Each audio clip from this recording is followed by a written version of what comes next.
আসসালামু আলাইকুম। আমি মোহাম্মদ রেজাল হকদার আপনাদের সাথে আছি। সুপ্রিয় দর্শক, রাজনৈতিক বিশ্লেষণে আপনাদের স্বাগত। আপনারা জানেন যে বর্তমানে বাংলাদেশে রাষ্ট্রপতি নির্বাচন হয়েছে। সেই নির্বাচনে কিছু বিপুল ভোটে জয়লাভ করে মির্জা ফখরুল ইসলাম আলমগীর রাষ্ট্রপতি হয়েছে। অর্থাৎ বিএনপির পক্ষ থেকে যে ক্যান্ডিডেট দেওয়া হয়েছে মির্জা ফখরুল ইসলাম আলমগীরকে, এবং 11 দলীয় জোট থেকে দেওয়া হয়েছে কর্নেল অলি আহমেদকে। যদিও মির্জা ফখরুল ইসলাম আলমগীর তিনি 255 ভোট পেয়ে বিজয়ী হয়েছেন, এবং তার প্রতিদ্বন্দ্বী রাষ্ট্রপতি নির্বাচনে ভোট পেয়েছেন মাত্র 88।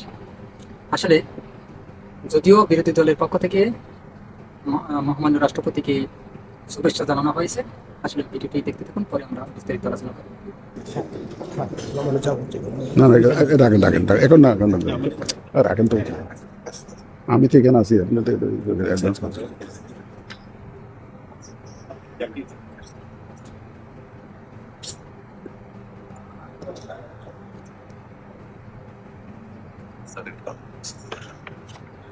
এটা এটা আমার এটা স্যার এটা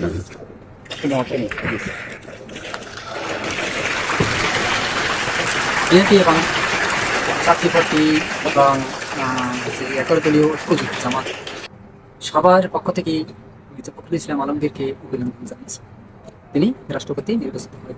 আসলে দেখেন, মির্জা ফখরুল ইসলাম কিন্তু প্রায় দীর্ঘ 17 বছর ধরে সাবেক প্রধানমন্ত্রী শেখ হাসিনার টার্মে অনেকটা নির্যাতন জ্বালা সহ্য করেছেন। তাকে বারবার কারাগারে যেতে হয়েছে। আপনারা জানেন যে সাবেক প্রধানমন্ত্রী শেখ হাসিনা মানে দমন পীড়নে বিরোধী দলীয় নেতাদের যে নাজেহাল অবস্থা করেছে, তা হয়তো বিশ্ববাসী পর্যন্ত পৌঁছে গেছে।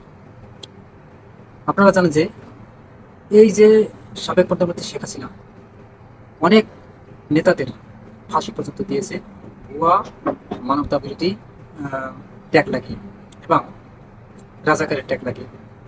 যেমন তার ভিতরে একজন দেলার হোসেন সাইদি, আসলে তিনি সে সময় তার বয়সই হয় নাই, একদম ছোট, তাকেও রাজাকারের ট্যাগ দিয়ে যাবজ্জীবন কারাদণ্ড দিয়েছে, আমৃত্যু কারাদণ্ড দিয়েছে। এখন বর্তমানে মির্জা ফখরুল ইসলাম যদিও নির্বাচিত হয়ে মহামান্য রাষ্ট্রপতি হয়েছেন, এবং ভারপ্রাপ্ত রাষ্ট্রপতি ছিলেন আপনারা জানেন যে হাফিজ উদ্দিন স্পিকার। তিনি যদিও এই নির্বাচনের পরই বঙ্গভবন থেকে তার নিজ ভবনে চলে গেছেন, এবং রাষ্ট্রপতি যে বাসভবন অর্থাৎ গণভবনে, সেখানে কিন্তু তিনি মির্জা ফখরুল ইসলাম আলমগীরই সেই স্থানটি পাবেন এবং সেখানে গিয়ে উঠবেন। হঠাৎ করে কেন নির্বাচন দেওয়া হলো, এবং শাহাবুদ্দিন আওয়ামী লীগের যে রাষ্ট্রপতি ছিলেন শাহাবুদ্দিন আহমেদ চুপ্পু, তাকে কেন নামানো হয়েছে সেটা নিয়ে অনেক আলোচনা সমালোচনা আছে।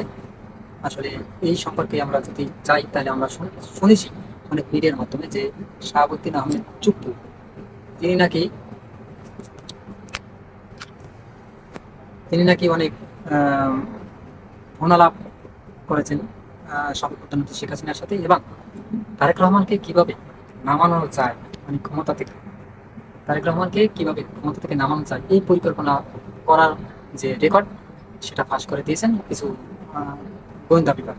এরপরই হঠাৎ করে জোরপূর্বক করে যেমন শাহাবুদ্দিন আহমেদ চুপ্পুকে পদত্যাগ করানো হয়, এবং শাহাবুদ্দিন আহমেদ চুপ্পু তিনি অসুস্থতার কারণ দেখে তিনি পদত্যাগ নেন। অতএব রাষ্ট্রপতির পদটি শূন্য হয়ে যায়। সেখানে ভারপ্রাপ্ত রাষ্ট্রপতি ছিলেন স্পিকার হাফিজ উদ্দিন। অতএব নির্বাচন হয়ে গেছে, একদম সুষ্ঠুভাবে নির্বাচন হয়েছে, এবং এই নির্বাচনের ফলাফলের পরই বিজয় লাভ করেছেন ফখরুল ইসলাম আলমগীর। তিনি রাষ্ট্রপতি নির্বাচিত হয়েছেন, এবং বাংলাদেশের এখন বর্তমানে 23তম মহামান্য রাষ্ট্রপতি হিসেবে তার নাম চূড়ান্ত হয়ে গেছে, ফল আর কি প্রকাশ যেহেতু হয়েছে। তবে এই বিরোধী টার্মে যতটা নির্যাতন এবং যতটা জ্বালা সহ্য করেছেন, তার কিছুটা বিবরণ অবশ্যই আপনাদের সামনে তুলে ধরুন। দেখেন, তাকে বারবার জেল হাজতে যাওয়া হয়েছে তিনি বিরোধী দল করার কারণে। তার নেতাকর্মীকে জেল হাজতে যাওয়া লাগছে।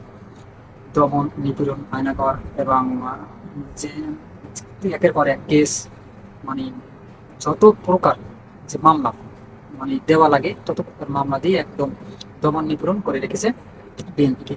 তবু হাল ছাড়েনি মির্জা ফখরুল ইসলাম আলমগীর, কারণ যে ভারপ্রাপ্ত চেয়ারম্যান ছিলেন তারেক রহমান, তিনি কিন্তু বাহিরে ছিলেন। তাই দলটাকে চালানো লাগছে ওই মির্জা ফখরুল ইসলাম আলমগীরকে। তাই তিনি আজ এই সম্মানটা পেয়েছেন, রাষ্ট্রপতির যে দায়িত্ব সেটা তিনি পেয়েছেন। আসলে এটা কিন্তু একটা গর্বের, কারণ একজন রাষ্ট্রপতি হওয়া কিন্তু বিশাল একটা ব্যাপার স্যাপার। যাই হোক, এই রাষ্ট্রপতি হওয়ার পিছনে তার কিন্তু অনেক ত্যাগ প্রতিক্রিয়া করা লাগছে, তা আপনারা জানেন। তবে প্রায় প্রায় যে আওয়ামী লীগের যে সাধারণ সম্পাদক আপনার ওবায়দুল কাদের, তিনি বলতেন যে ফখরুল সাহেব, আমরা পলাবো না, কোথায় পলাবো, যদি পলাই আপনার বাসায় গিয়ে উঠবো, এরকমের হুমকি ধামকি। আবার ফখরুল সাহেব বেশি বাড়াবাড়ি করবেন না, আপনারা পালানোর পথও পাবেন না। আবার মাঝে মধ্যে এরকমের তিরস্কারও করা হতো যে আপনারা কি করে একটা আন্দোলনও করতে পারেন না, এরকম কথা আমরা অনেকেই শুনেছি। এই জন্য তাকে কাউয়া কাদেরও নাম উঠানো হয়েছিল। যাই হোক, আপনারা জানেন যে যে আমেরিকার এই যে মির্জা ফখরুল ইসলাম আলমগীর একদম বিএনপির যে দলটাকে কিন্তু তিনি মানে ধরে রেখেছেন, এটা কিন্তু বাস্তব কথা। যাই হোক, তার প্রতিদান তিনি পেয়েছেন বিএনপির পক্ষ থেকে, এবং এই যে প্রেসিডেন্ট ক্যান্ডিডেট হিসাবে তিনি নির্বাচিত হয়েছেন, এবং দলও তাকে তিনি কিন্তু অনেক খুশি হয়েছেন, এবং তিনি আবেগ আপ্লুত হয়ে আমাকে এই সংবাদ সম্মেলনে কেঁদেও দিয়েছেন। যাই হোক, যদিও তিনি এখন বিএনপির যত পদ আছে সেই পদ থেকে তিনি ইস্তফা দিয়েছেন, অর্থাৎ পদত্যাগ করেছেন, এবং সকল বিএনপির সকল কার্যক্রম থেকে তিনি স্বেচ্ছায় পদত্যাগ করেছেন। কারণ ওই যে প্রেসিডেন্ট নির্বাচন হওয়ার আগেই তিনি একটি সমস্ত পদ থেকে তিনি সরে দাঁড়িয়েছেন। এখন বর্তমানে তার জায়গায় আসছেন ভারপ্রাপ্ত মহাসচিব বিএনপির বর্তমানে রুহুল কবির রিজভী, তিনি আছেন। হয়তো বা এটাও আবার নির্বাচনী মানে এর মাধ্যমে সিলেকশনের মাধ্যমে কাকে করানো হয় সেগুলো আসলে কমিটি পরে দেওয়া হবে। তবে এমত অবস্থায় আসলে মির্জা ফখরুল ইসলাম আলমগীর রাষ্ট্রপতি হয়, দেশ ও দেশের সমস্ত মানুষের পক্ষ থেকে তাকে শুভেচ্ছা জানানো হয়েছে, বিরোধী দলের পক্ষ থেকে তো জানানোই হয়েছে। তবে তিনি নির্বাচিত হয় বিরোধী দলের সাথে একটা সুসম্পর্ক রেখেছেন, তাদের সাথে জামাতের যে আমির ডক্টর শফিকুর রহমান, তার সাথেও কোলাকুলি করেছেন আমরা দেখছি। যাই হোক, সবাই উচ্ছ্বাসিত এবং তারাও আনন্দিত। তবে এই নির্বাচন হয়েছে আপনারা জানেন কর্নেল অলি আহমেদ এবং মির্জা ফখরুল ইসলাম আলমগীর। তবে আমরা কর্নেল অলি আহমেদও কিন্তু আসলে সে কিন্তু একদম পারফেক্ট। যাই হোক, সুব্রত দর্শক, মির্জা ফখরুল ইসলাম আলমগীর নির্বাচিত হয়, রাষ্ট্রপতি নির্বাচিত হয়, আপনাদের সবাইকে শুভেচ্ছা জানানো হয়েছে। ধন্যবাদ। আরিস বাংলা নিউজ 24কে সাবস্ক্রাইব করুন, লাইক ও শেয়ার দিয়ে সবাইকে দেখার সুযোগ করে দেবেন। সে পর্যন্তই, আসসালামু আলাইকুম ওয়া রাহমাতুল্লাহি ওয়া বারাকাতুহু।